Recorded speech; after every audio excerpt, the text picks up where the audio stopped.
Exploration involves risk, and that doesn't mean you shouldn't do it. We've heard the promises of the blockchain.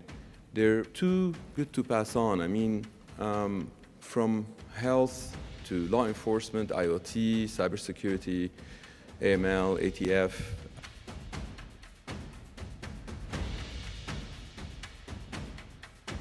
Welcome to another episode of GAiNTS ARE BREAD.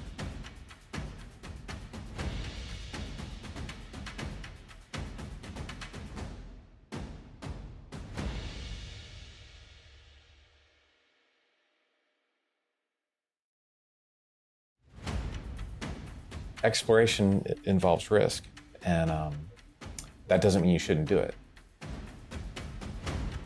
We've heard the promises of the blockchain. They're too good to pass on. I mean, from health to law enforcement, IoT, cybersecurity, AML, ATF.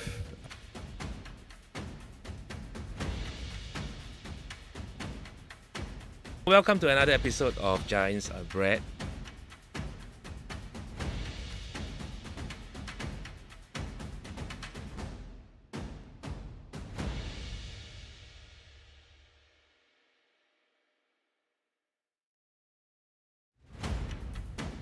Exploration involves risk, and that doesn't mean you shouldn't do it.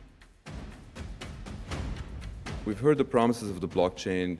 They're too good to pass on. I mean, from health to law enforcement, IoT, cybersecurity, AML, ATF.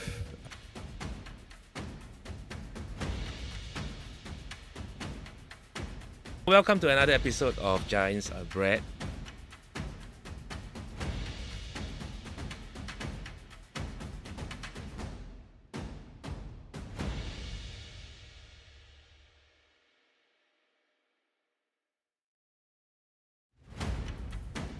Exploration involves risk, and that doesn't mean you shouldn't do it.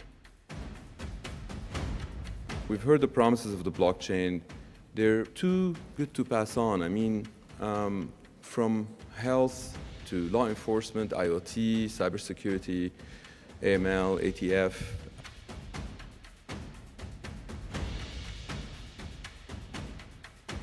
Welcome to another episode of GAiNTS ARE BREAD.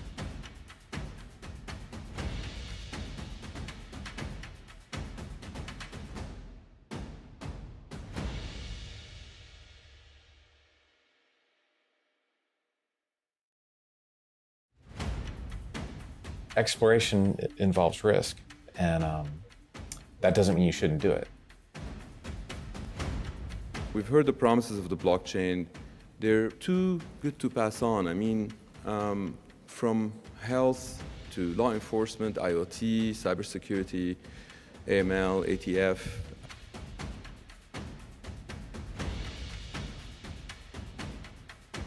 Welcome to another episode of GAiNTS ARE BREAD.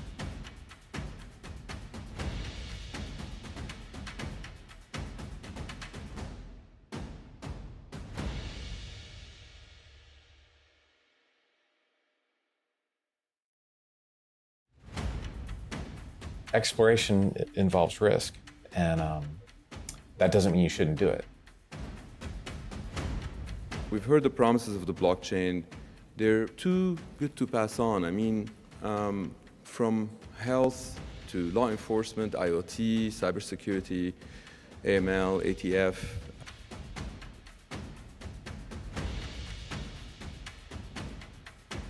Welcome to another episode of GAiNTS ARE BREAD.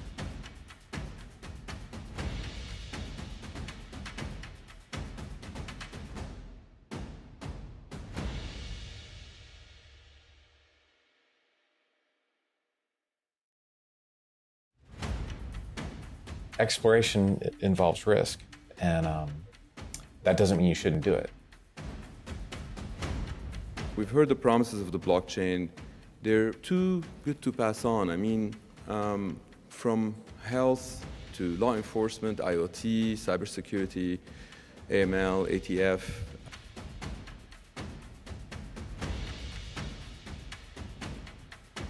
Welcome to another episode of GAiNTS ARE BREAD.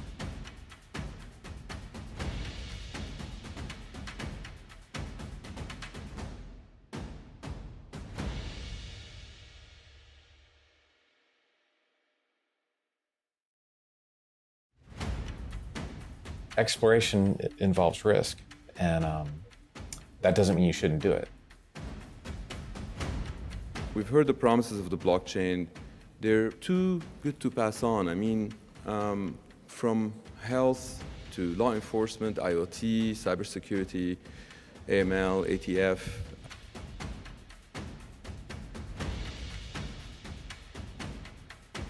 Welcome to another episode of GAiNTS ARE BREAD.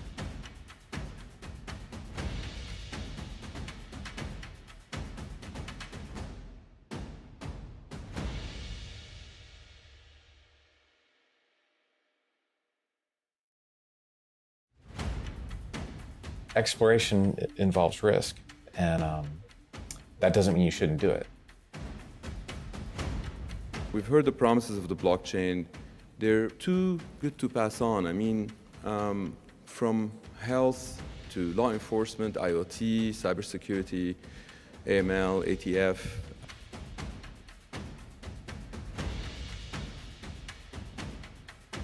Welcome to another episode of GAiNTS ARE BREAD.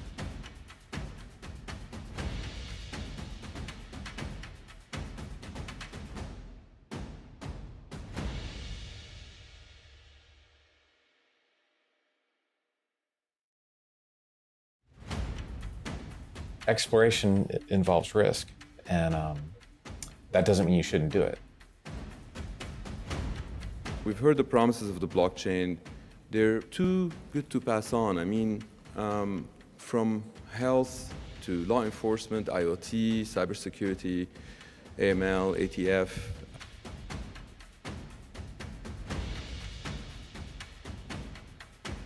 Welcome to another episode of GAiNTS ARE BREAD.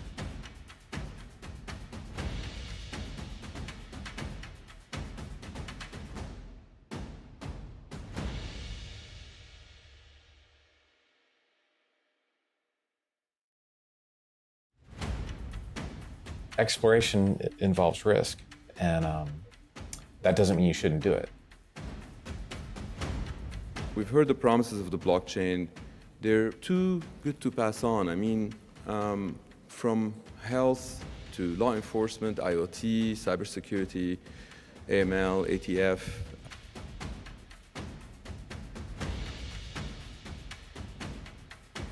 Welcome to another episode of GAiNTS ARE BREAD.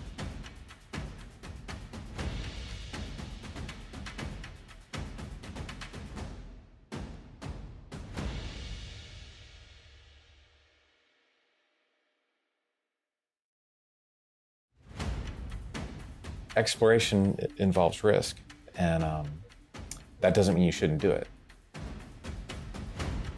We've heard the promises of the blockchain. They're too good to pass on. I mean, from health to law enforcement, IoT, cybersecurity, AML, ATF.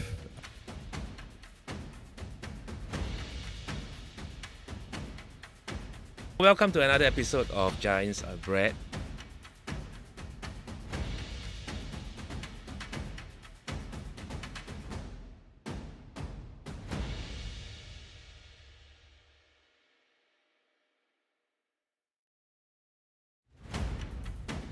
Exploration involves risk, and that doesn't mean you shouldn't do it. We've heard the promises of the blockchain. They're too good to pass on. I mean, from health to law enforcement, IoT, cybersecurity, AML, ATF.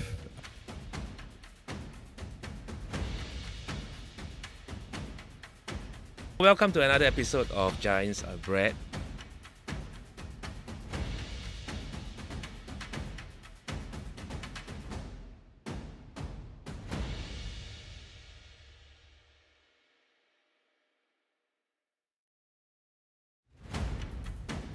Exploration involves risk, and that doesn't mean you shouldn't do it. We've heard the promises of the blockchain.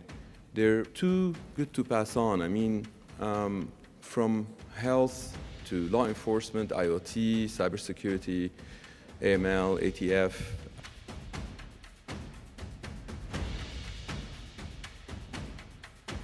Welcome to another episode of GAiNTS ARE BREAD.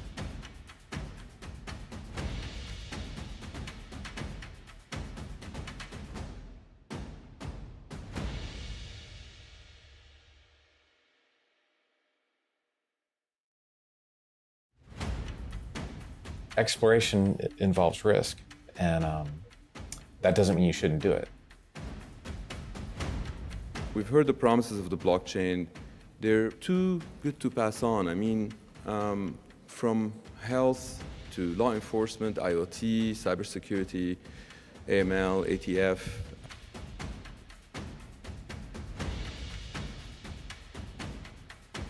Welcome to another episode of GAiNTS ARE BREAD.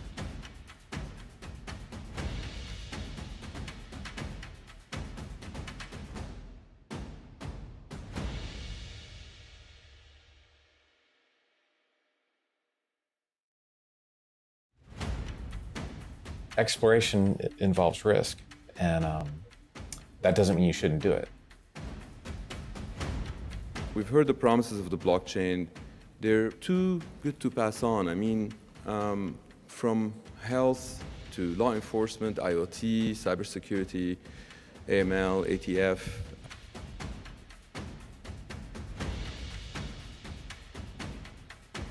Welcome to another episode of GAiNTS ARE BREAD.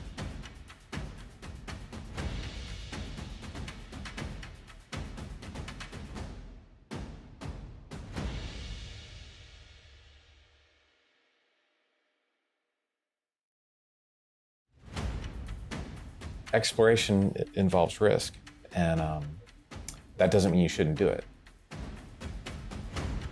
We've heard the promises of the blockchain. They're too good to pass on. I mean, from health to law enforcement, IoT, cybersecurity, AML, ATF.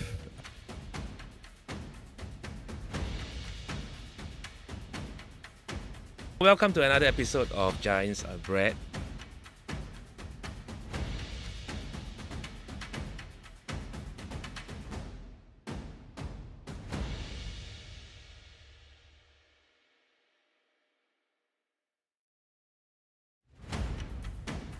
Exploration involves risk, and that doesn't mean you shouldn't do it. We've heard the promises of the blockchain. They're too good to pass on. I mean, from health to law enforcement, IoT, cybersecurity, AML, ATF.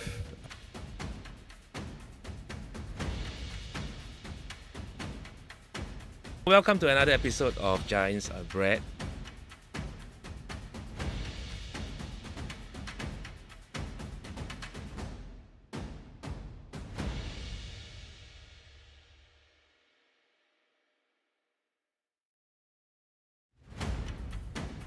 Exploration involves risk, and that doesn't mean you shouldn't do it.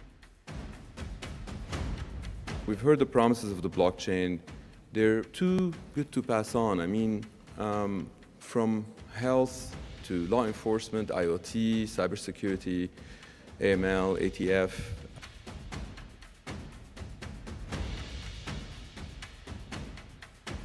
Welcome to another episode of GAiNTS ARE BREAD.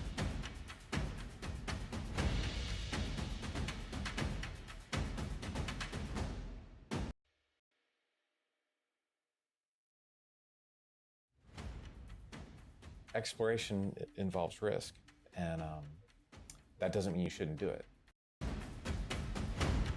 We've heard the promises of the blockchain. They're too good to pass on. I mean, from health to law enforcement, IoT, cybersecurity, AML, ATF.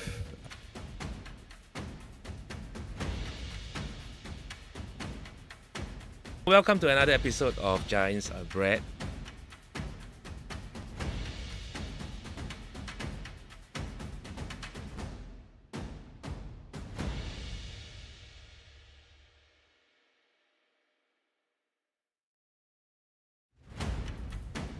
Exploration involves risk, and that doesn't mean you shouldn't do it. We've heard the promises of the blockchain. They're too good to pass on. I mean, from health to law enforcement, IoT, cybersecurity, AML, ATF.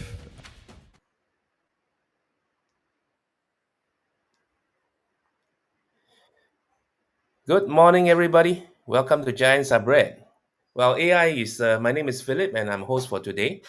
I'm calling from Australia, and it's 9 o'clock in Singapore and Australia, 7 p.m. over in Houston, Texas, and 5 p.m. over in Toronto, California. And warm welcome to Terry and to Toufi. So Giants Are Bread, well, it's a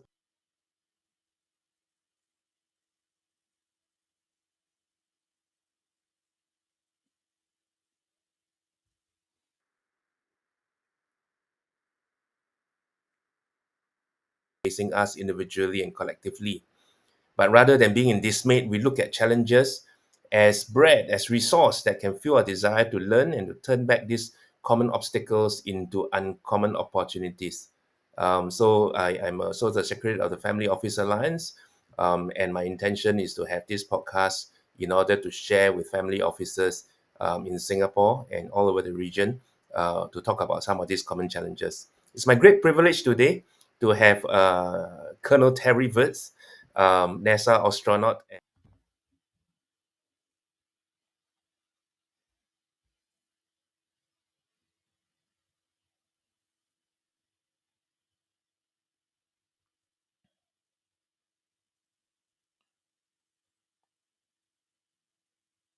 To have you with us today. Great. Um, Wish I was there in Singapore.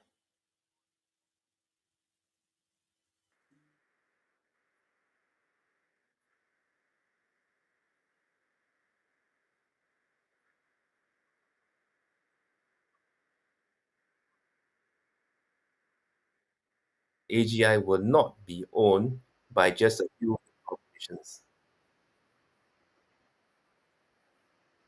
Okay, sorry. Maybe I can repeat Toufi, is it?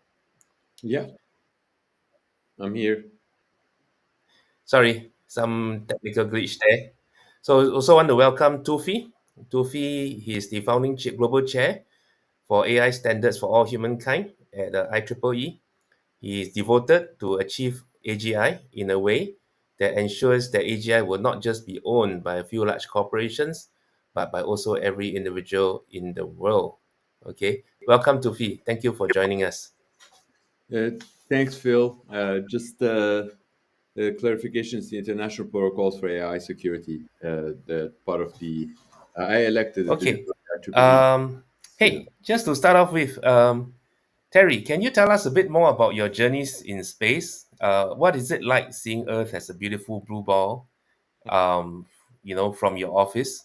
Tell us about, how your launch went and, back when you flew up to the space station, what was it like living in space for 200 over days?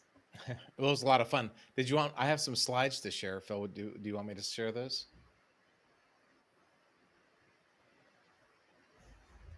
Should I share some PowerPoint slides? I don't think Philip, you're hearing I don't us. think he can't hear us. Yeah. Hmm. Okay. I'll share the slides while Phil. I think you have to hit the unmute button. But the big thing about for me for flying in space was that it was something that I'd wanted to do my entire life, and when I finally had a chance to do it, it was way more spectacular than I ever could have guessed. How does that look? Can you see my slide? Okay, Yeah. it looks good. Okay, so my first launch was on the Space Shuttle Endeavour. Like Phil just said, I was a pilot on that flight. It was a cold, early in the morning launch, and I thought I had done some things. I had been an F-16 pilot. I had flown all kinds of jets. There was nothing ever in my life that was anything like launching on a space shuttle. The sound was amazing. The vibration was amazing. It was shaking you.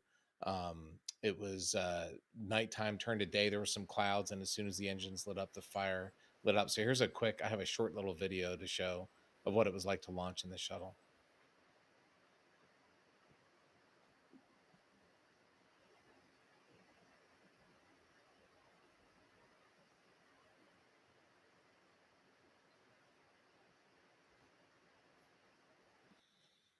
Wow. It You was an you amazing experience. The shuttle gets up to about 3 Gs. So imagine laying on your back, having somebody shake you as hard as they can, and then a couple of your friends laying on top of you, it's actually hard to breathe. You can get in a supercar, in a Ferrari or whatever, and slam on the gas or the brakes, and you get, similar acceleration, but it only lasts for a couple seconds. And when you ride into space, it lasts for about 8.5 minutes, going from 0 to about 25,000 kilometers an hour in just over 8 minutes. So it's a pretty cool ride. I highly recommend it if you ever get a chance. And I love this photo. This was a guy named James Vernicatella. This is in my first book. Took this picture, and there's the moon. You can see the clouds we launched through. The really cool thing, you can see star trails, and that's how much the Earth rotates during a flight into space. So you can actually see the Earth's rotation during launch. Um, Here's another little life. I've got all kinds of stuff. I do a speaking for a living, and I could talk for an hour and a half. But one of the cool things in space, you have to cut your hair just like on Earth. And for men, it's really simple. I put the trimmers on number 2, and I had a haircut in 30 seconds. But Samantha is an Italian astronaut, and she actually wanted a proper haircut. So before she let me launch, I had to go to her with her to her hairdresser here in Houston, and I literally spent 2.5 hours learning how to cut women's hair. And we did it one day in space. Anton, the Russian cosmonaut, came down with the vacuum, and like I'd cut the hair and he would suck it in the vacuum cleaner. And it was, of all the stuff I've done in life, this was by far the most stressful thing I've ever done. Um, but it was pretty cool. She seemed to be happy with it. Sleeping in space is another life in space kind of thing. It's interesting. It's something I was really nervous about. I didn't know if I could do it or not. But I had no problem. On my first shuttle flight, I would get in the sleeping bag and fall asleep instantly. This is my, we call it a crew quarters, like a sleep station on the space station, where my second flight was 200 days long. And it's kind of the size of a phone booth. And so I would just get in my sleeping bag, close the doors, and just float. I wouldn't attach it to the wall or anything like that. Just floating in the sleeping bag was pretty awesome. It was definitely the best sleep that I've ever had in my life. Um, and there's some poor guy here in Houston whose job was to count photos, and they told me after I landed that I took the most photos ever, 319,000. So I've got, some movies I've made. I did a National Geographic photography book, but this is not a picture I took. This is a composite satellite image that's, you know taken over probably many days, with no cloud coverage. This is not what you see when you look at Earth. But one of the things I noticed, it was my 5th night in space, and I realized that during the day you can't see people, but at nighttime you can through city lights. And then as I thought about it some more, I realized that you're not seeing population. What you're seeing is wealth. And so, in Western Europe, a lot of people, a lot of wealth, a lot of lights. In Saudi Arabia, not a lot of people. There's only like 20 million people there, but there's a lot of lights on. There's a lot of wealth there. And then in a place like Africa, there's 1 billion people there, and hardly any lights on. So that was kind of a shocker. East Asia obviously has the most lights of any place on Earth. But there's a lot of people and, frankly, a lot of wealth, especially over the last couple of decades.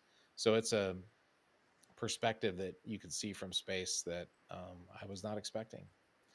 And then, as I mentioned, I've got a couple books out. I did the Nat Geo photography book. How to Astronaut is like a 51 short essays, a collection of short essays about like fun and surprising things about spaceflight. And then The Astronaut's Guide to Leaving the Planet, it just came out. Super excited about that. It's a kid's book, illustrated kid's book. So a book is what got me motivated to be an astronaut. So I wanted to write something for kids. So with that, I'll stop sharing. Thank you so much, Terry. Terry, there's this effect. I think it's called the overview effect, Mm-hmm. right? That is documented that if you're an astronaut, you see the Earth, floating around. It looks as if just another a spaceship. That suddenly you feel that the whole world actually can and should work together instead of at cross purposes. We are all just passengers on this fantastic, ball of blue. Did it change your perspective when you came back to Earth as how potentially we can work together? Because we're gonna need your inputs on Yeah. this today, because you're one of the very few people who have actually had experienced this. Yeah, one night we were sitting there having dinner on the Russian segment, and I looked out the window and I said, "Look at that, guys! There's over 6 billion people down there, and there's only 6 of us up here. We're literally 1 in a billion. We need to we're very lucky, and we need to do something with that. And I came away with my space flight with a couple of important, I think, takeaways. One of them was politics. Like I just showed you that slide of Africa, like there's some systems that are working really well, and there's other systems that are not. They're just designed to keep the government in power. And so that's something that we need to get right down here on the planet. And the other one is we have planet A and there's no planet B. When you see that thin blue line of atmosphere, I could show you. I've got some pictures in my studio you can't see right now, but uh, that thin blue line, man, is thin, and every human that's ever been is from below that line, Mm. and no humans that have ever been are from above it. So we got planet A, and there's no planet B. Mars would be fun; it would be a great mission to go on, but we're not going to colonize Mars anytime soon. We got Earth, and that's it. So the overview effect for me was more realizing that Earth's been around for a long time. It's going to be around for a long time.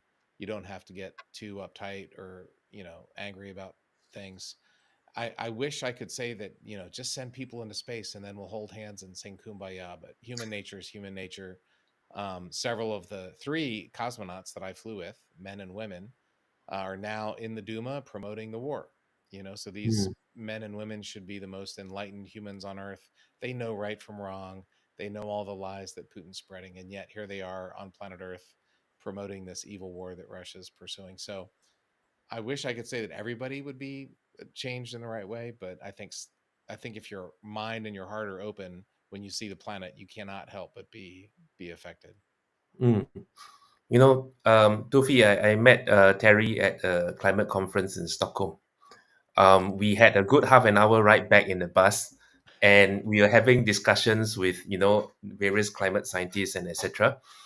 And what struck me about Terry was that his commitment to the idea that democracy and freedom is actually a fundamental force, that will make things better. And because if we don't do that, that could be very dangerous because, power in the hand of a few is corrupts. And I got to meet Toufi because Toufi is just this amazing guy. He created the Toda algorithm, and today he's work. A few podcasts ago, I did one with Jaan Tallinn, the founder of Skype, and he was the one who actually triggered the 6 months moratorium on AI training and advocating for harsher regulations in order to make sure that AGI don't go out of hand. But when I spoke to Toufi, it was different. He had a different approach because artificial general intelligence is kind of like inevitable. And Toufi's idea was to combine various technologies, including blockchain, together with artificial intelligence so that you can actually let everybody in the world kind of have access to it and kind of have a part in the creation and development of AI.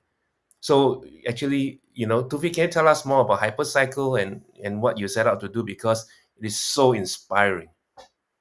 Certainly. Thank you so much, Phil. And just a little bit of a backgrounder of how we got here, because it's extremely important for folks to realize that this isn't just,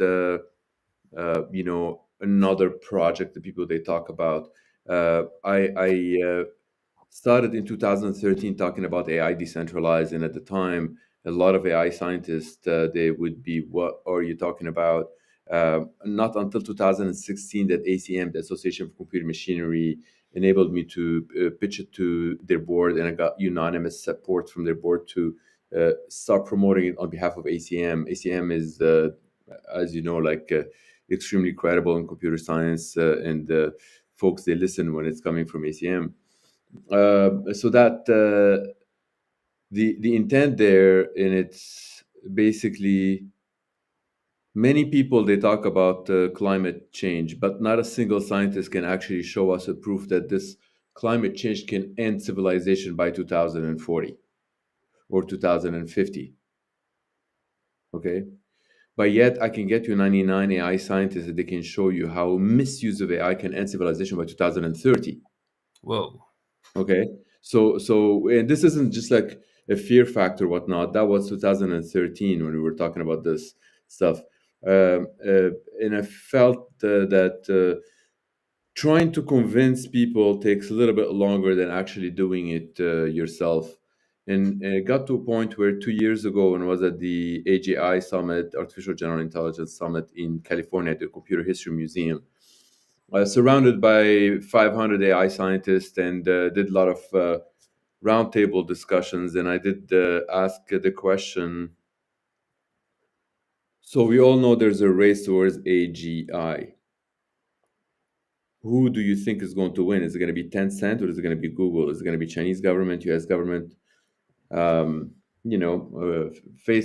IBM? Who do you think is going to win that race? They're all racing. Internally, they all think they are going to get there first.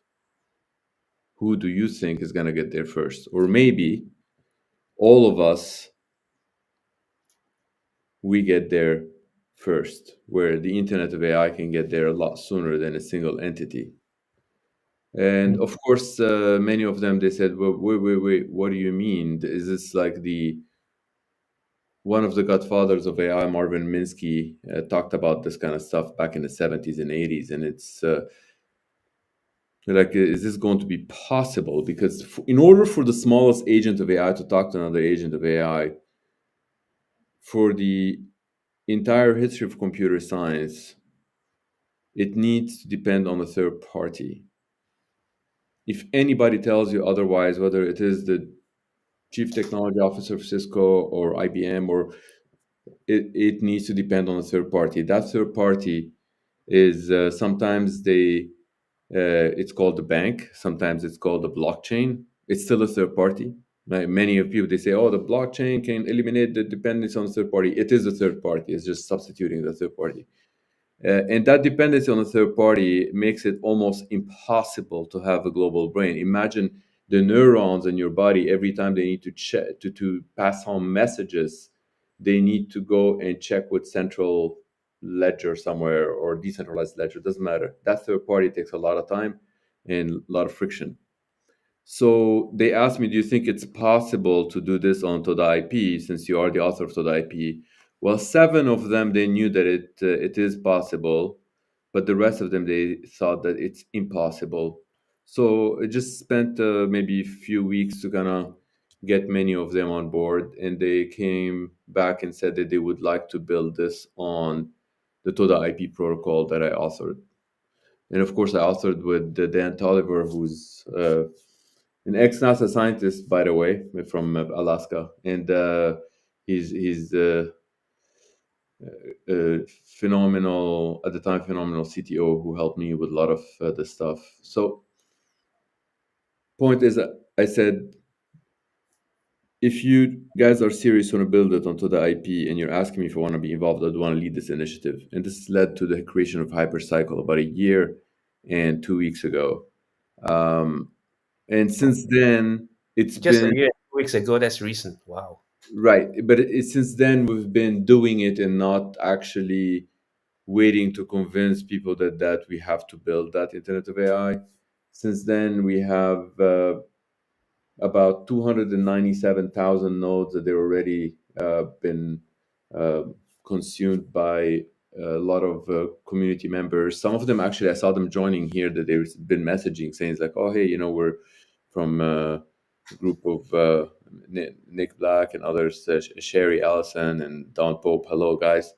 And it's been growing quite rapidly, and I feel like certain AI scientists right now, they're talking about the fear of AI. I think we shouldn't be talking about the fear of AI. You're just going to scare people. What can they do about it?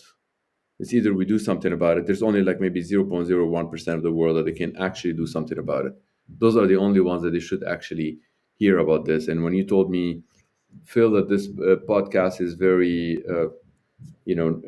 focused, I kind of got excited, and I felt like when you told me about that, Terry, like Terry is one of the very few of us that actually had a dream to be an astronaut and made it.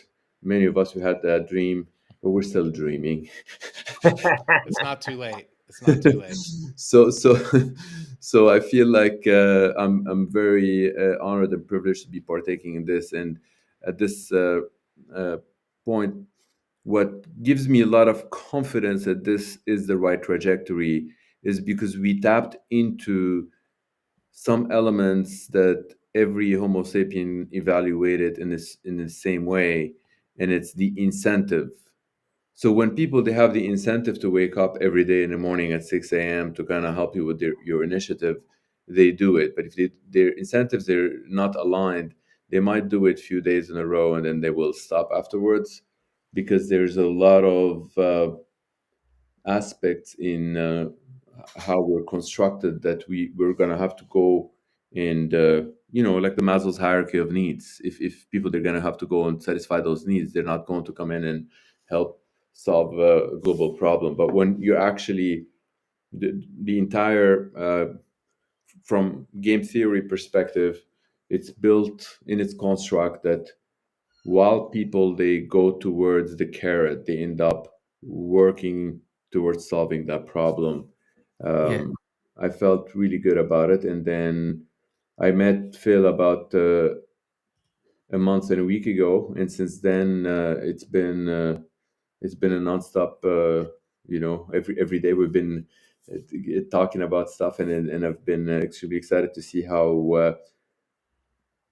well he articulates certain things. He likes to take a message, distill it, and say it again in a simple way. And sometimes, like anything, if you were to take a complex thing and say it in a simple way, you may not necessarily explain it exactly how it is. But that attempt, it seems that it keeps going better and better. And I feel like it's great to get that message across so many different interdisciplinary folks, because it is not just computer scientists that they need to partake in this initiative. Because at the end of the day, the one thing that we need to come to agreement with, and Terry alluded to that quickly, Homo sapien, we've been here for about 200,000 years. The Earth is 5 billion years.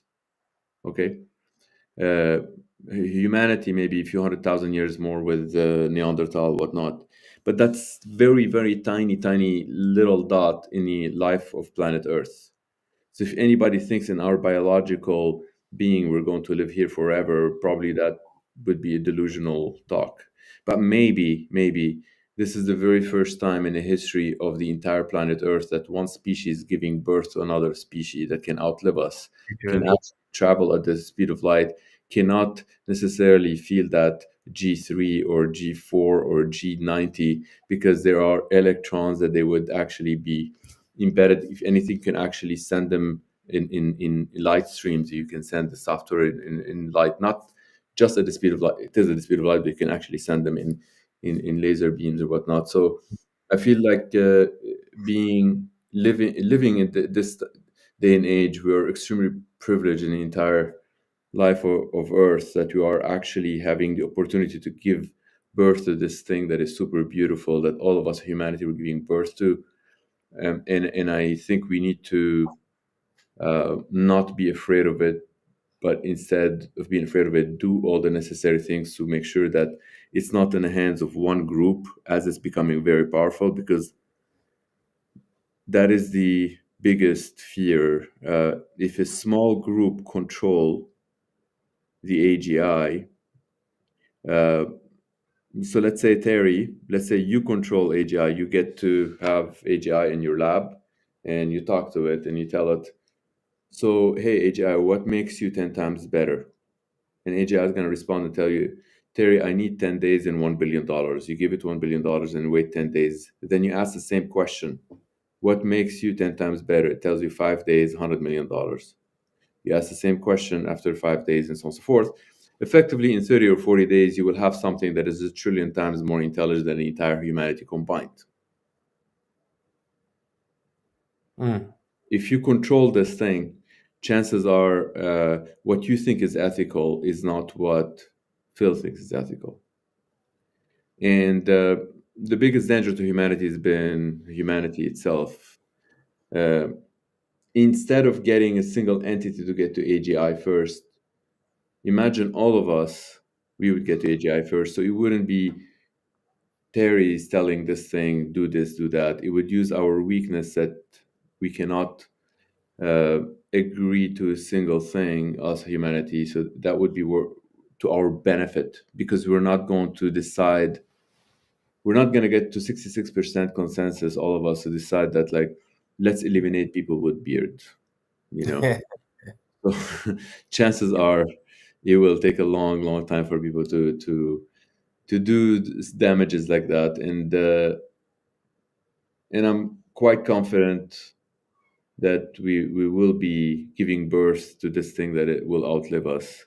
Yeah. Uh, In fact, you're totally right, Toufi, and you're so serendipitous for me to meet both of you within the same month, because my memory was fresh, because when I spoke to both Terry and yourself, I realized that actually both of you have a deep commitment to let humanity take decisions as humanity, and not by just a few dictatorial powers, like what Tufi mentioned.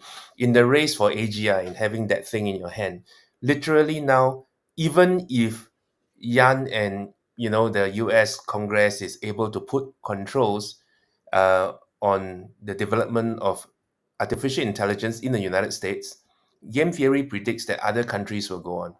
Nobody wants to be last. So eventually, whether it's swarm technology or getting robots out there that is really totally addictive, etc., this becomes, the power of just a few corporations or a few dictatorial countries. But what Terry is doing, and what I think Tufi wants to do, is to promote the belief that actually, if you can put the two, if I as an individual small company holder, or if I as an individual out there can do something and be part of this global evolution, and my voice actually not just counts as in a vote, but using technology, I can actually exert my 1 out of 6 billion control over it. At least I have a voice. I can shape the destiny for my children, and I think that resonates in both of you, isn't it? Yeah, Tufi, I want to ask you a question.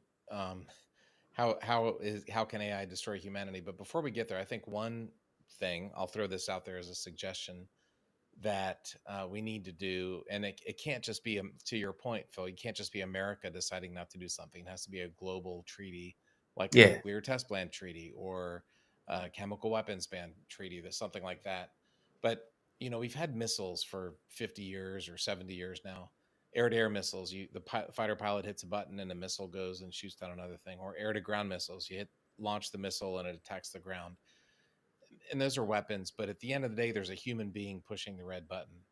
And I think that what we need to ban is the Mr. AI pushing the red button. I think that is something that could be incredibly dangerous, incredibly fast. And I know that both parties are trying to have that happen in Ukraine, because they're getting jammed. The GPS is getting jammed, so they want to launch drones and then let the drone figure out who to kill. And I think letting drones figure out who to kill is I have a lot of bad ideas on my list of things that we should stop doing, but but Mhm. that's one of the top ones. But Tufi, you said like by 2030 civilization. How can AI, it's just a computer. And it's not like the Terminator movie where there's robots carrying guns. That's Mhm. not what's going to get us. So how can it actually destroy civilization? So it's many people, they talk about that AI itself is going to destroy civilization, but you've just said it. It's like they're weaponizing AI to go and like kill people. It is people that they actually get AI to kill other people, and not AI by itself. AI by itself, if it's going to look into what do we have that it wants from us that it doesn't have, uh, perhaps after it consumes all the energy in the universe and we still have a tank of gasoline in your car, it might want it. Perhaps after it consumed all the atoms in the universe, you might still have some atoms in your forehead and it wants it. But other than that, AI on its own is not the danger. It is the human that is sitting behind it is trying to weaponize it. Uh, so how it can end civilization? Um, that uh, that thing that is a trillion times more intelligent than all humanity combined, if it's controlled by a single group, um, that group, what that group may determine certain things uh, to be good, very good. You may not agree that is very good, but you don't have the choice anymore. The same way. if there's a mosquito in your house today, the mosquito doesn't get to decide whether the light's going to be turned on, the air conditioning, the temperature, none of that. You are 1 million times more intelligent than that mosquito. Now imagine this thing that is 1,000,000,000 times more intelligent than all humanity combined, and it's controlled by a single Literally. entity. So we're talking about things that they are a lot more powerful than nuclear weapons, that they can do things without even others noticing because it's a lot more intelligent. We may not necessarily be aware of those things, that they're gone in some direction that the we know that there's a lot of goodness in people, but we also know there's a lot of evil. It takes only 0.00001% of that evil to pretty much eliminate all of the other ones with that much power. So we want to make sure that instead of having a single group that can decide that we need to launch, we need to make this AI like a weapon, it won't be a single group that is actually doing it. It would need 66% of the humanity to all agree at the exact same time, which is not going to happen. And you can actually make that happen in the technology itself, right? When it's built by construct with the full decentralized governance, you will not have one entity that controls this AI, because it's running on, let's say, 80 billion machines, and every single person owns some of those machines, and every single person is putting some electricity in those machines. It is to So far we haven't seen any proposition that can be more secure from that perspective. All we hear is people talking about AI on its own is going to replace our jobs, going to fire us or whatnot. But what we're talking about is a lot sooner than that.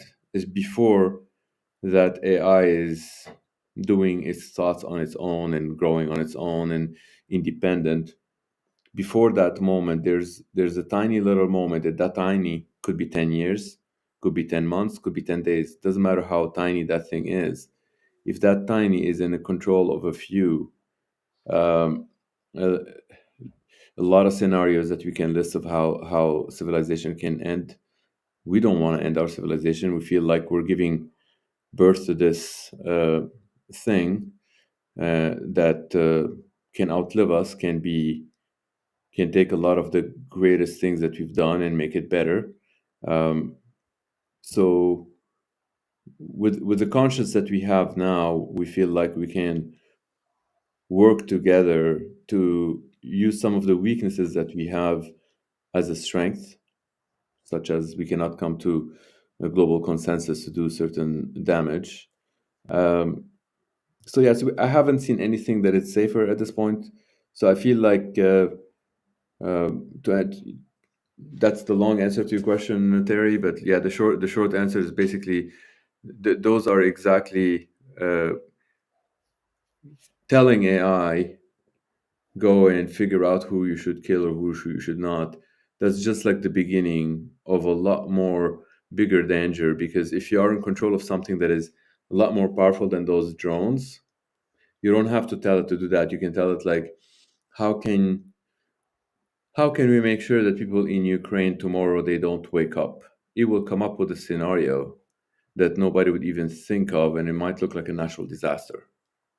If something is a lot more intelligent than us, it can do a lot of damages that the one who's pressing that button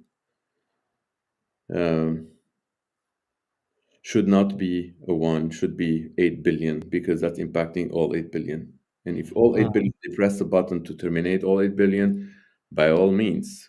But I feel like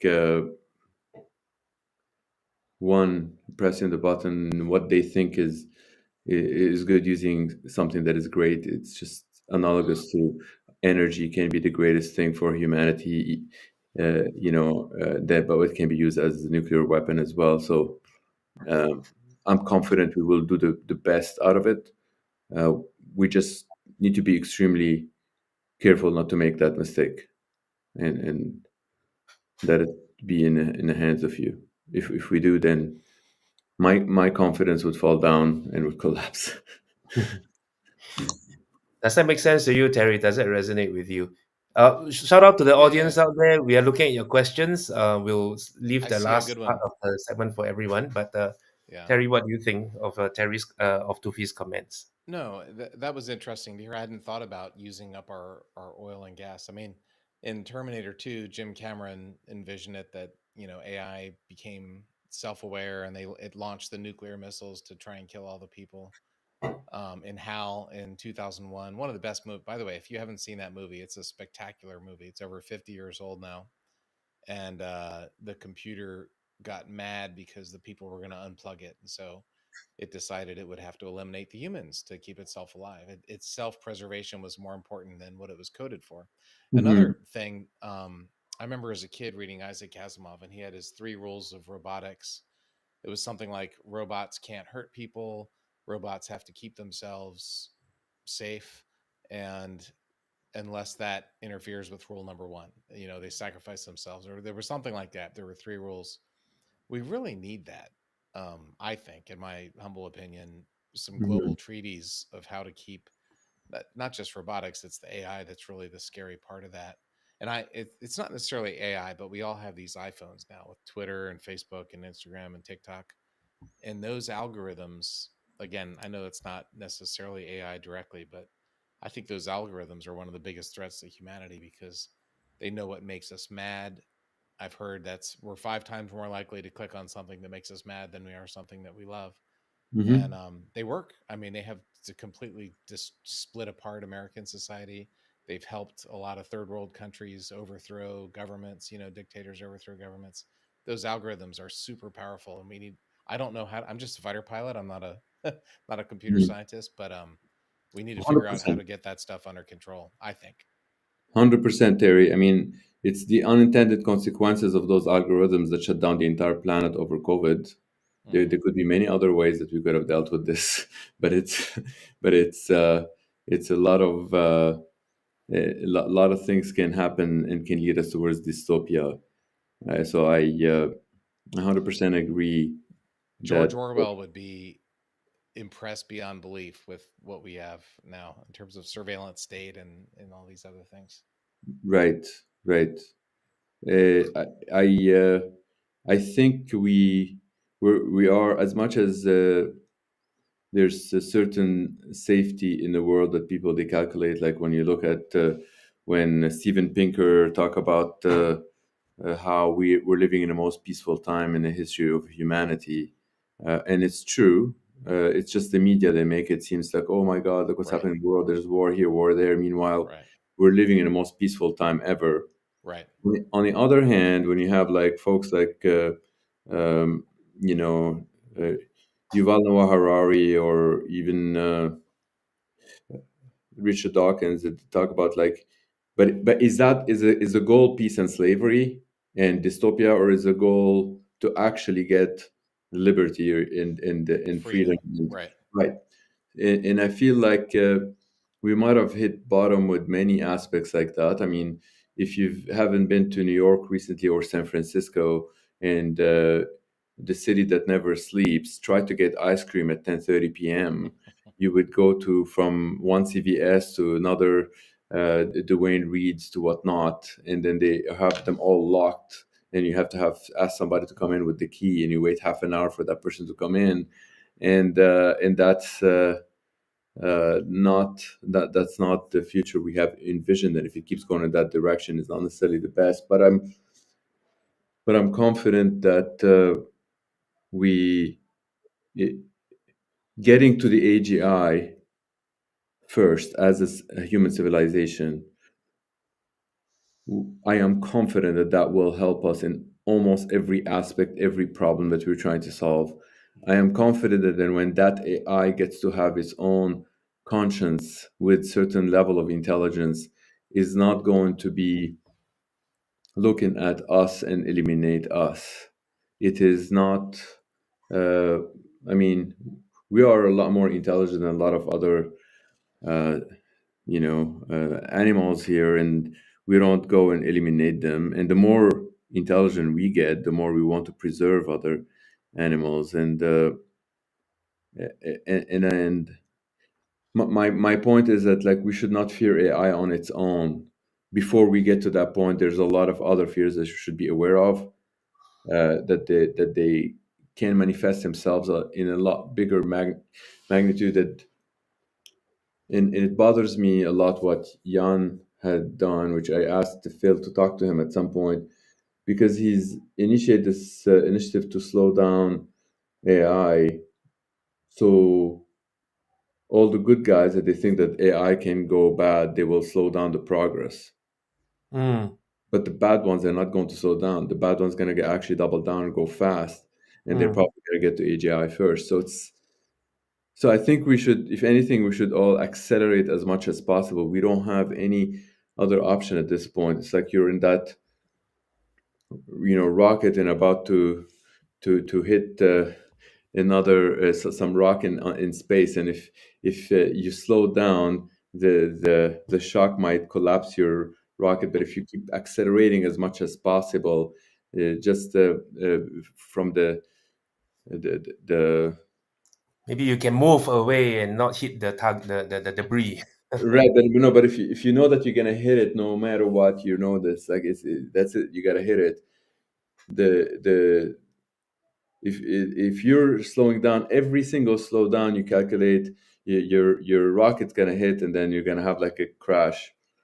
But if you were to accelerate as much as possible, there's certain speed where you will actually break through in it, and then you keep going. Mm. Because it's simply, anyway, maybe that metaphor is not best to resonate with Terry, but my point, my point is that, like, we are at that stage that we should accelerate every progress in AI to Right. be a global thing and not a local, not a single entity. And I'm confident we are going to get there. The Internet of AI will be a lot more powerful than any single AI. Toufi, Terry, I just want to change tack a little bit because there's a great question from Jerry Hall in Costa Rica.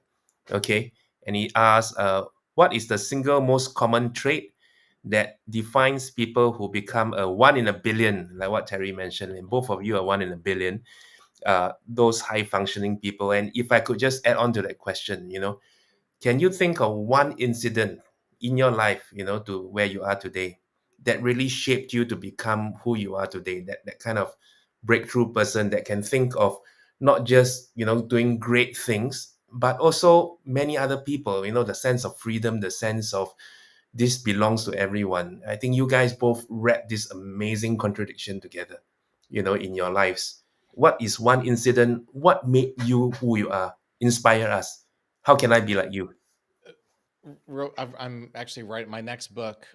Is going to be called "Don't Tell Yourself No," and I had this incident. I was a test pilot school. I was a student, pretty young. Everybody at Edwards Air Force Base wanted to be an astronaut, and NASA said we're going to have an astronaut class. So I went ahead and applied. I was a student. We hadn't graduated yet. I was still pretty young, and everybody else wanted to, but they didn't apply because they were too young, didn't have enough experience. Anyway, long story short, I ended up getting picked. And even though 100% of everybody at Edwards said, Terry, there's no way you're going to get selected. And so I learned that important lesson of don't tell yourself no. If there's some dream Mm, you have, if there's something you want to do, the first step is don't tell yourself no. And then if you want to be the CEO of a company, or if you want to be a doctor, or whatever it is you want to be, like, the bigger the job, the harder it is to get there. So you have to come up with a plan. You might not get it. You have to be okay with failure. Being okay with failure is probably the most important quality. But that first step, I think, is an important one. And it was funny. I was talking to someone today. I just, if I see somebody interesting, I'll just walk up to them and say hi, or reach out, or email them, or whatever. And that has gotten me a long, long, long, long way. When before I was a test pilot, I was a F-16 pilot. I emailed Buzz Aldrin and said, "Hey, we need a speaker for our squadron dinner. Can you speak?" And he happened to be in Germany, and he came and I flew with him in F-16. He came and spoke with us. So sometimes you Wow. just have to be crazy, and I definitely have more confidence than skill. But sometimes you need that if you're gonna, get to where I'm average skill but above average in confidence. That's what I meet. That's what I did when I met you in the washroom at a conference. Hey, can we do something together? That and you're exactly like me. Exactly. Just reach out, and who know? All they can say, the worst they can do is say no, Yeah, exactly. It's so good to see that, Terry. How or about write you, an AI TP? algorithm to attack you and steal your identity and ruin your life. But if it's too if you make Toufi mad, he might do that. Yeah, you will. How about you, Tufi? What changed you? What made you who you are? Um, when I was 13 years old, I was trying to.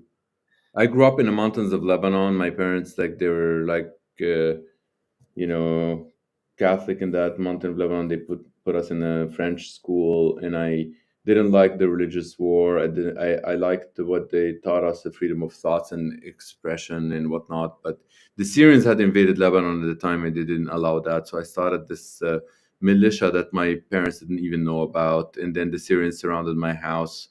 1:30 in the morning, three military jeeps and one of their whatever intelligence.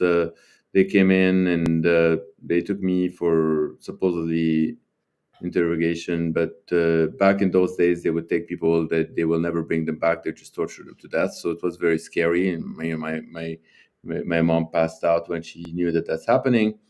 Anyway, so that was the worst night of my life, but turns out to be the best thing ever happened to me, because ever since I decided to focus on my strengths. My strengths been always in science and math, and I've decided that I want to do things that if everyone on the planet can choose to benefit from, they can, as opposed to some single party in the mountains of Lebanon that they can benefit while others they don't benefit. So that was like a huge moment of my life that I felt like from there on, there's a lot of greatness that we can do together, and we focus on that. We end up with like a lot of situations of win-win. So yeah, my focus shifted towards science and math, and ever since I've been nonstop telling myself I'm never gonna say no to myself, and I'm never going to rest. Never going to, uh, you know, die until I've done enough. And I feel like, to me, it's like it's never enough. It's like that there's a hole that can't be fulfilled, but that creates a lot of internal suffering. But I feel like it creates a lot of fulfillment in a way that maybe I cannot be happy, but I can be content seeing other people happy.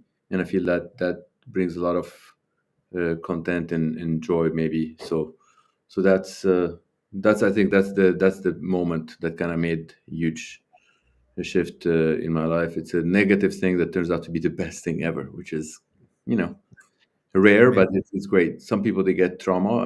I maybe I did get some trauma, but I converted to some positive thing, I guess. It's, Mm, mm.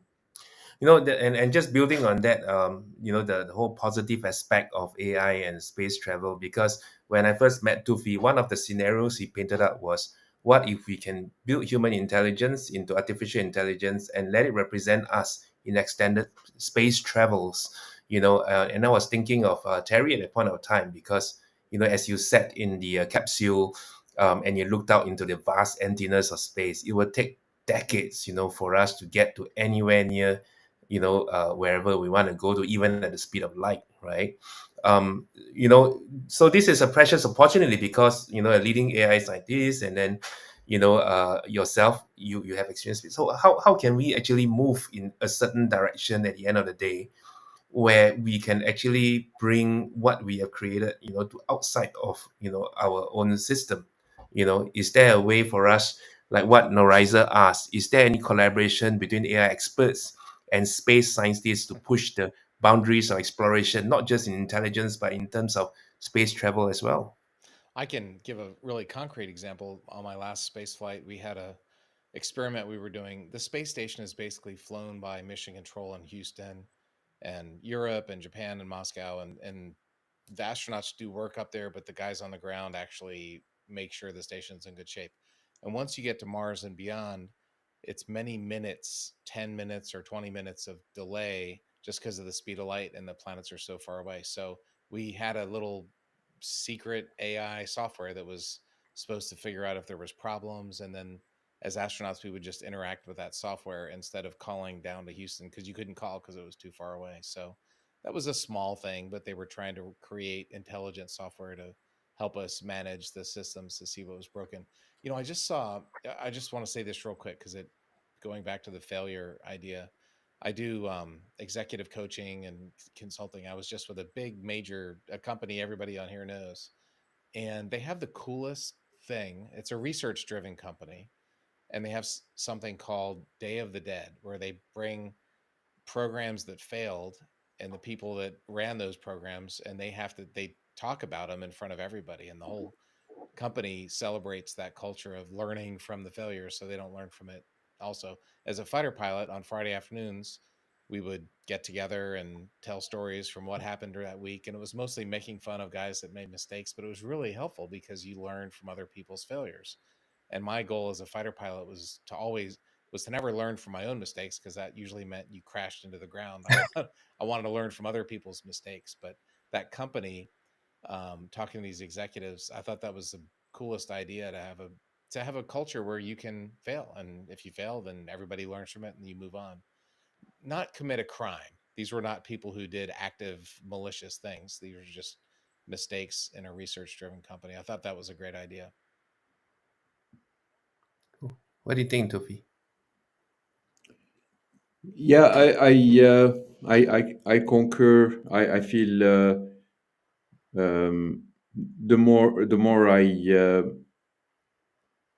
mature, I think, in life, the more I realize that we're it might sound cheesy, but like all of us, humanity, we're kind of, we're one and not many, but the same way, like we have like many neurons in our body, and if you were to ask any single neuron, it wouldn't even know that it's part of a brain.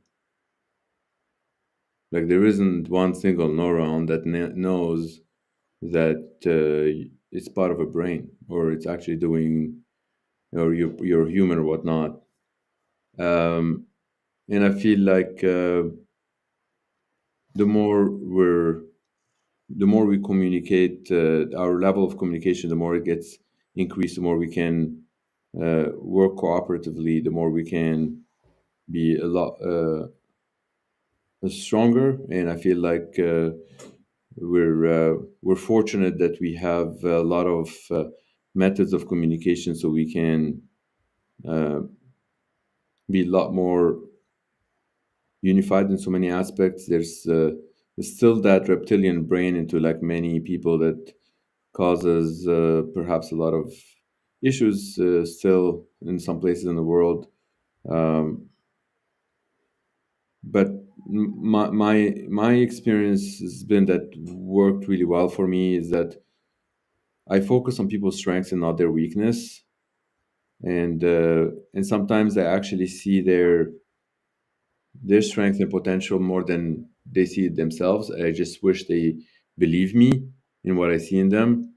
But it's very hard to convince somebody that like they're so good at like certain aspect that you see it in them. It is, if anything, that is one of my two strengths, and I kind of said it publicly many times. In almost everything in life, I'm below mediocre. You can grab any random person from anywhere that'll be better than me in like administrative skills, finance skills, accounting skills, organization skills, you name it. But there are two things that I'm good at, so I try to focus on that, and I try to encourage people to focus on like their strengths and work as a community as opposed to individual. We have this opportunity to do that. 1,000 years ago, maybe we didn't, but right now we do. So, so yeah, like it's focusing on people's strengths and other weakness. Whoever that person is that you're with, you're talking to, if you always focus on their strength and not their weakness, try to eliminate their weakness, you complete them and not break them. You get them to shine. They're likely to appreciate that, and you know Mm. they're probably to reciprocate. Actually, talking about strength and weaknesses, I got a very interesting question from Australia, Keith. Um, it says this: decentralization can mitigate power control being in the hands of a few, but in a sense, it makes it safer. But what if all the decentralized networks are hacked? How difficult it is to hack a decentralized network? And if I extend this concept to democracy, right? Technically speaking, a true democratic system where everyone has a voice is safer. But what if democracy and decentralization is hijacked by bad actors, by power interests? How hard is it to hack, both technically as well as in a system like this? The common agreement of a billion people, like what Toufi say, right? What would be the dangers of that? Well, it's um, there isn't anything that it's 100% safe. So we have to start with accepting some reality. If anybody tells you there's something that's 100% safe, they're probably exaggerating, lying, or they don't know what they're talking about. There isn't anything that's 100% safe, but there is certain things that are more safe than others. And if they are more safe than others, how safer than they are than others, and how difficult it is to kind of attack them and break them, and so on and so forth. And if the incentive for somebody to actually hack into 80 billion devices is so high that that's their goal and that's what they want to do, the build of the system, it's not that you have 80 billion devices to build the same way. Each and every one could be built in a different way. So now they have to come up with 80 billion different hacks to hack into 80 billion different devices. So the cost of that is probably very high. And then with certain awareness, and you're able to get your adversary to realize that with that much strength, if they're capable of hacking to 80 billion devices, perhaps there's a lot more gain to be done with that kind of power. Mm, Um, the same way I talk about like wealth creation, same way about anything in life. So look at this entire world today, the entire planet. It's estimated to be worth 3.2 quadrillion dollars. That's if you own everything. Okay, but that's today. 6 years from now is estimated to be $7 quadrillion. Okay, so you can have a plan that in 6 years you want to steal everybody that is here, trying to corrupt, trying to do this, trying to that, and trying to fight with everyone. Or maybe you can have a more intelligent plan that, like, that new $3.8 quadrillion, you can partake in that. Nobody owns that one yet. The same way that attacker is going to go and attack 80 billion devices, chances are that attacker has a lot of power to work on creating multiple universes with you and enjoy those, as opposed to having to attack that. So yeah, short answer is like everything can be attacked, just the cost. And try to steer the mm. adversary. If that adversary is really intelligent, they're likely to join you in building the greater. If they're not really intelligent, they're just going to be stuck trying to take what someone else has. Mm. Yeah. So Oh, okay. Technically speaking, I understand that. Make it so hard, so difficult it is that it's maybe not worth doing it. But does it work also in the world of democracy? Terry, on the bus, we were talking about it. Like, why is the United States allowing so many people to come through the open borders? And it's a function of democracy because people think that that should be the way it's done. So in your view, in this decentralized decision making process of the great experiment that is America, do they is there weaknesses in the democratic system? There's a lot of weaknesses. I think democratic system is bad in just about every way. It's just better than all the rest. I think Winston Churchill said something like that. It's inefficient. We got to have these elections every 2 or 4 years. We elect crazy people. Um, it, we can't even pass a bill. Like Congress again is about to shut down the U.S. federal government this week. It's every month. It seems like we're going through this.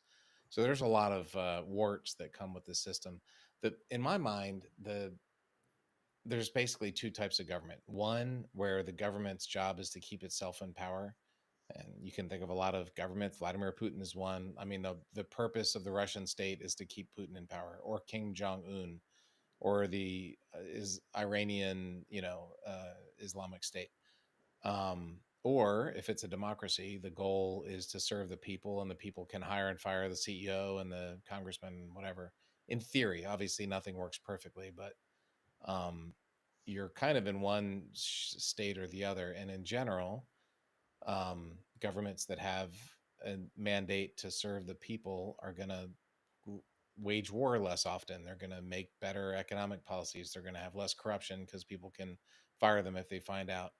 Obviously, nothing's perfect, but the world really seems to be devolving into those two camps. One camp where governments are basically there to serve the people.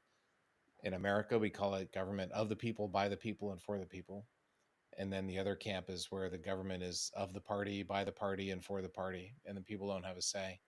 Um, Mm, that's a and after the Soviet Union broke up, we called it the end of history. We said, all right, we can all hold hands and sing Kumbaya. It's a common theme of mine. And until you solve human nature, you just can't do that.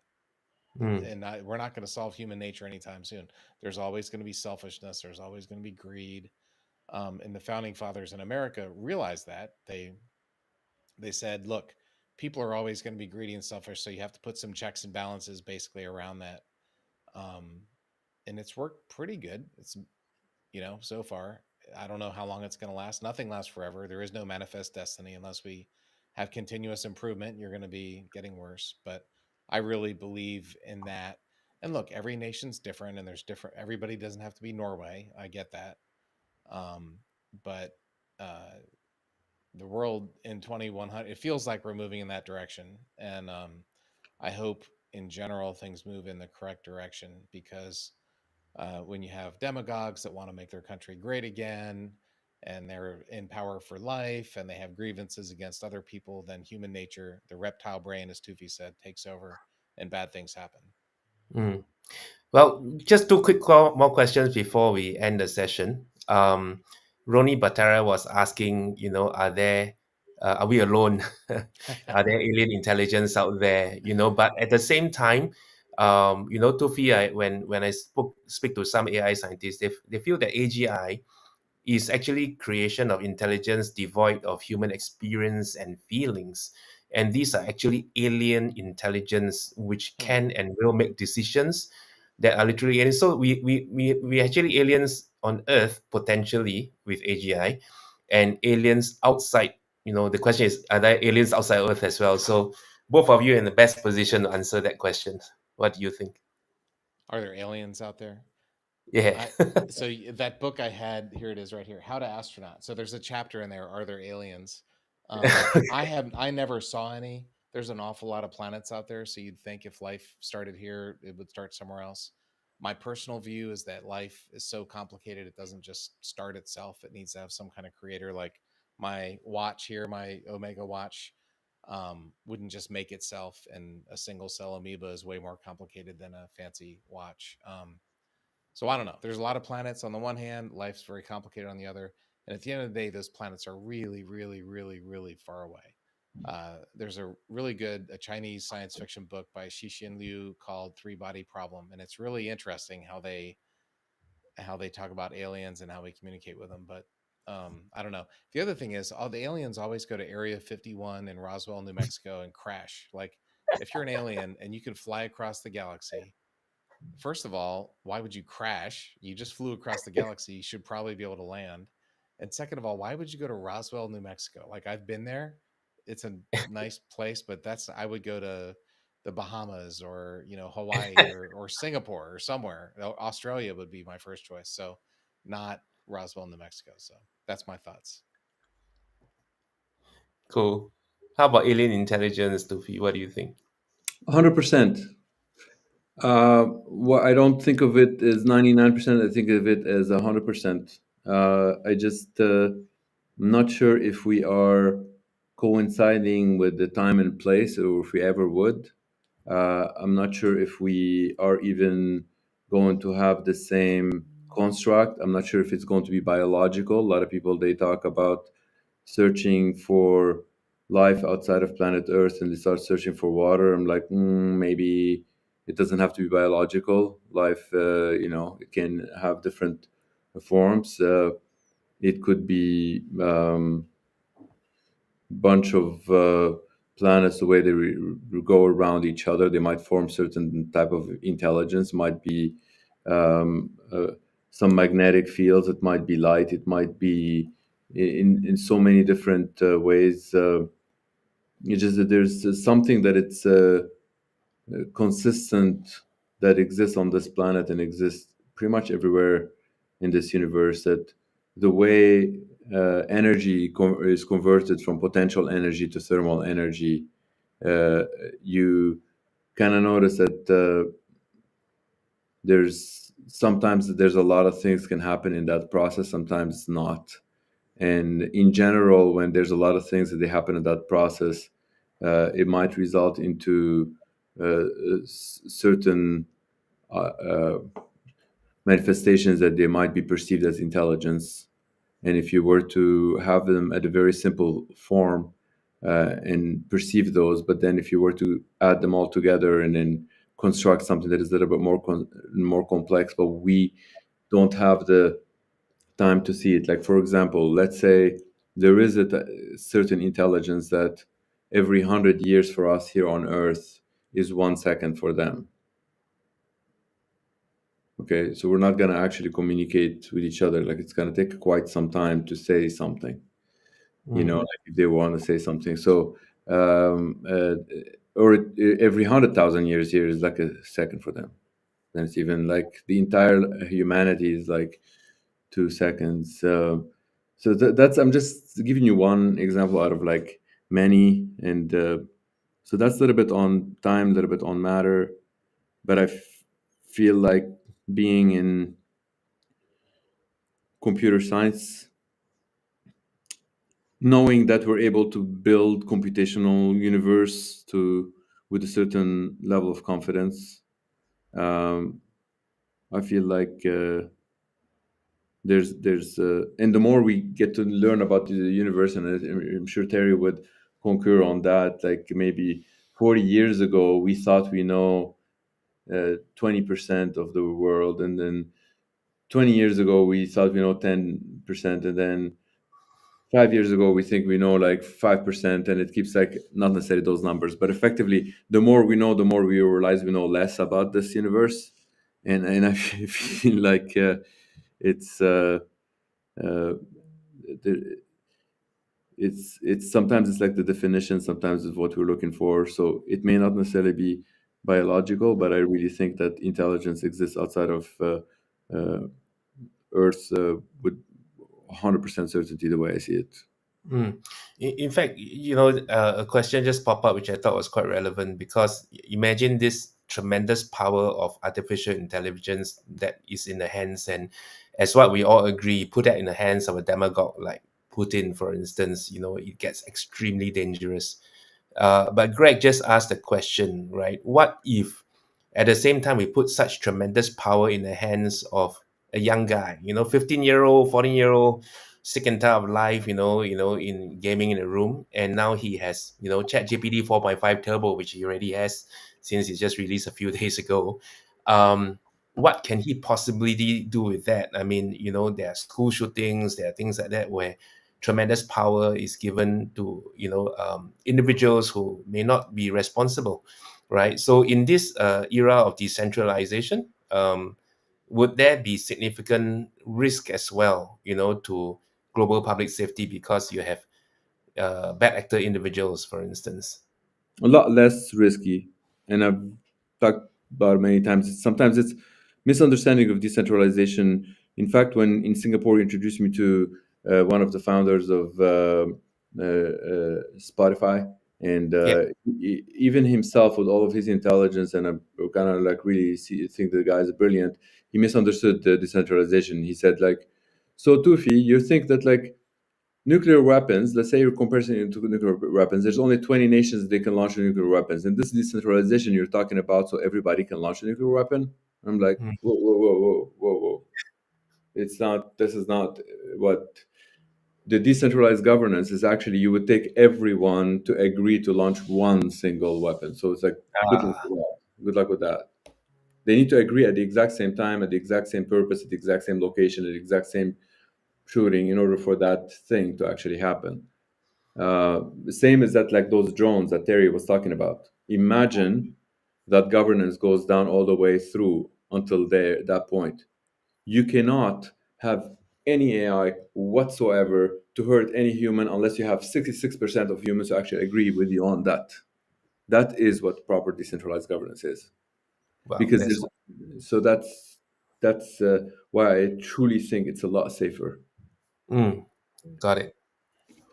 Awesome. Can I ask a last question? Over in Singapore, like you mentioned, Tufi, I think the world is $6.2 quadrillion. Is that right?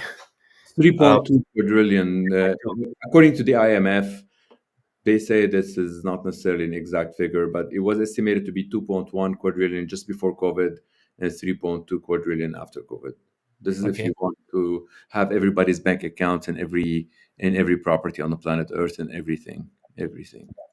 So over in Singapore, there's been a wealth of family offices coming to set up in Singapore. So I don't know how many percent of that quadrillion is there. Well, the average man in the street was like, "What prices of cars? You just need 150,000 Singapore dollars just to buy a piece of paper to own a piece of car, to own a car." But with all the money flowing in, there are a lot of family offices, there are a lot of private wealth that's coming to Singapore. Can I ask both Terry and Tufi, if you had a message to people with private wealth, right? Where should they put their money, not just for returns, but also for impact on the world? What would you say to them? Would you have a message for them? Well, I'll say this. One of my goals in any job that I've ever had is to leave it better than when I got there. And I feel the same way with my family and with Earth. I want to leave it a better place. And there's a parable in the Bible, to those who much has been given, much will be expected, which is a pretty good parable in life in general. So I think if you are in a position to have a family office, um, you can do a lot of great things. You can generate wealth for yourself, but with that wealth, you can do really good things. For example, a friend of mine at Brown University is the head of infectious disease. He's got a malaria vaccine that he's very confident in, but he needs money for phase 1, phase 2, phase 3 clinical trials. So or promoting democracy or helping refugees in Gaza or whatever. There's a million different great uses of money. Mm. Um, and if you have the money, you can actually do that. Like one of the problems for a guy like me, I just spent 30 years in the government. I have to go ask for money if I see something cool that needs to happen. If you're in that situation, you can do it. I was just talking to a wealth manager on the phone right before this, just before the um, podcast, and he said one of the problems he's dealing with athletes, and these athletes make a ton of money. They make way more than the top CEOs, and they'll say, "Oh, I want to help this school, or I want to do that," and then they lose interest and they go on.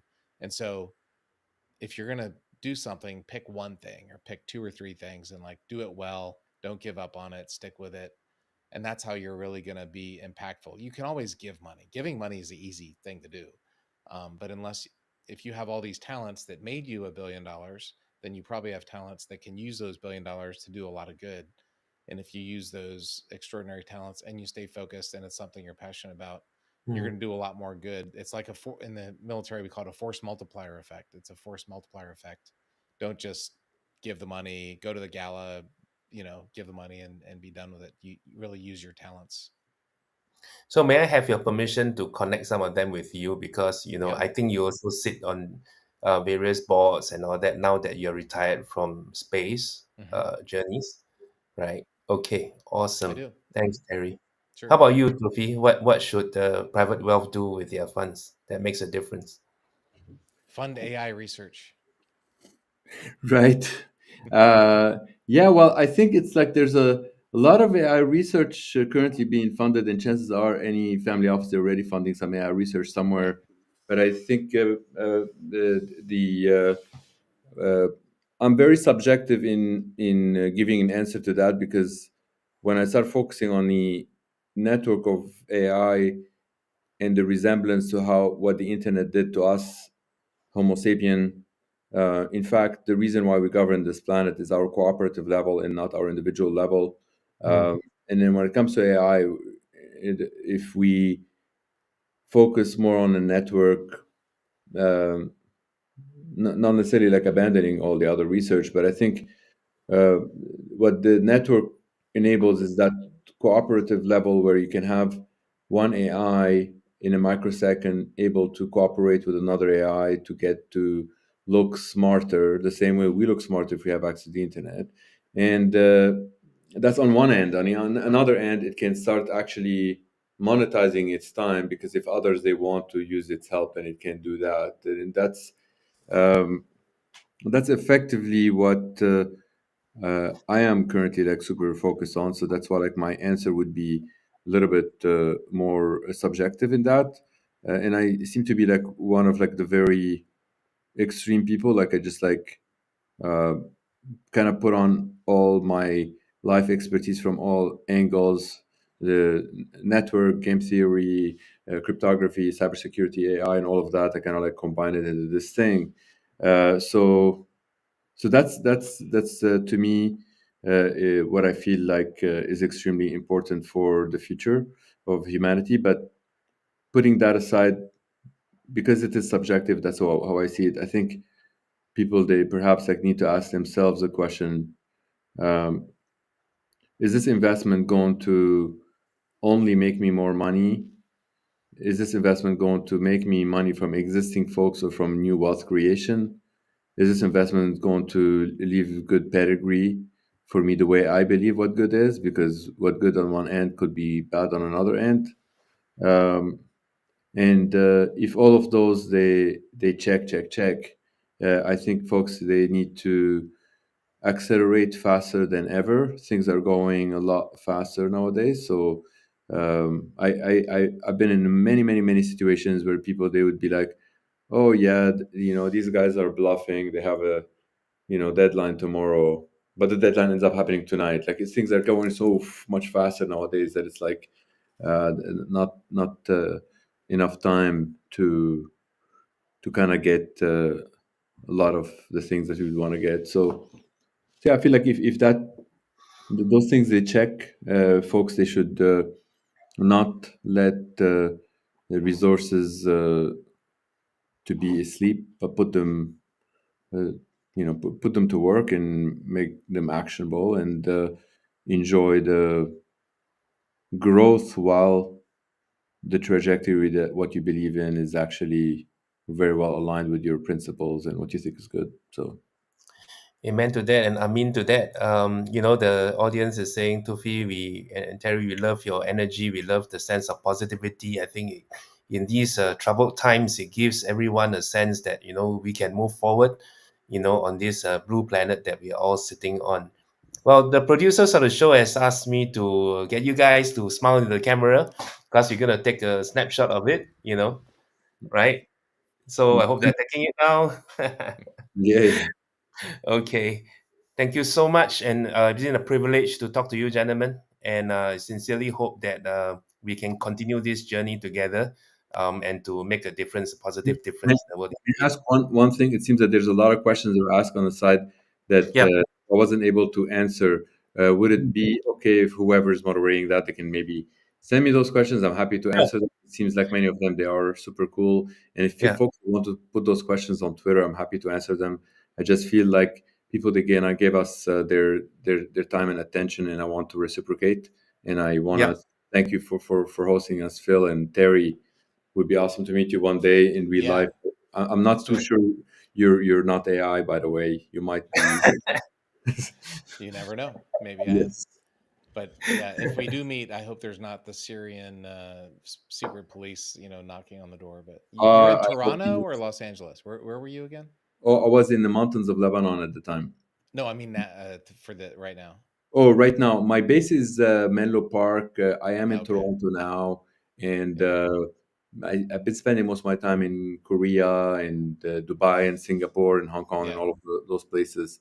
Yeah. But Very cool. right this moment, I'm in Toronto. I just did a VR spacewalk project with the companies in Toronto, so I love going up there. Oh, cool. Please let me know if you. I'm here for 4 more days. If you need anything, I'll be. I'll be not in the next 4 days, but who knows? Maybe sometime. Okay. Well, we Thank can you, get Philip. you both to Singapore at some point. Terry is coming to Yes. Singapore in December. Yes. Sorry, Toufi. So we'll see Yeah. you then. And Perfect. Terry, hopefully one day. Okay. Let's do it. Thank you, sir. Bye Thanks bye. so much, guys. Cheers. I'm Be logging well. off. Thank you. Logging Ciao.